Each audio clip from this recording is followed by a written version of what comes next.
Bismillahirrahmanirrahim. Assalamu alaikum everyone. Welcome to Connect Scholar. Today we are going to study ethics in research. Before I continue, please subscribe to our channel Connect Scholar. Let's understand a precise definition of ethics in research. Research ethics means doing research the right way.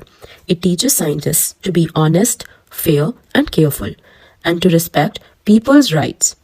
It also makes sure no one is harmed during the research.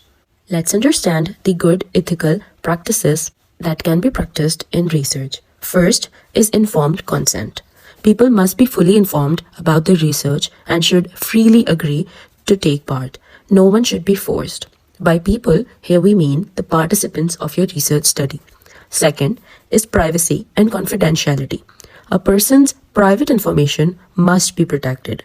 Whatever they share should be kept secret unless they agree to share it.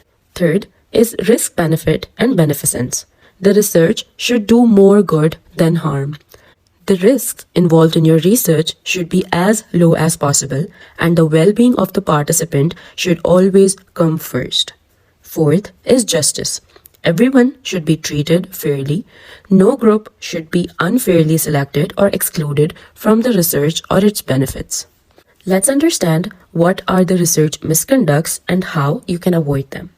Research misconduct means doing something wrong or dishonest in research work. It includes fabrication, falsification, and plagiarism.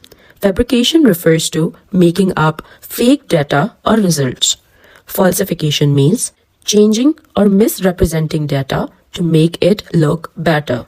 Plagiarism means copying someone else's work or ideas without giving credits to them. So you always have to make sure you never use fake data, never change an authentic data or result, and never copy someone else's work without giving them credits or citing their article in your research work.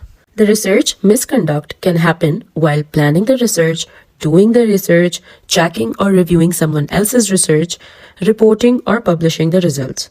It is unethical and can lead to serious consequences like losing your job, getting banned from publishing, or legal trouble.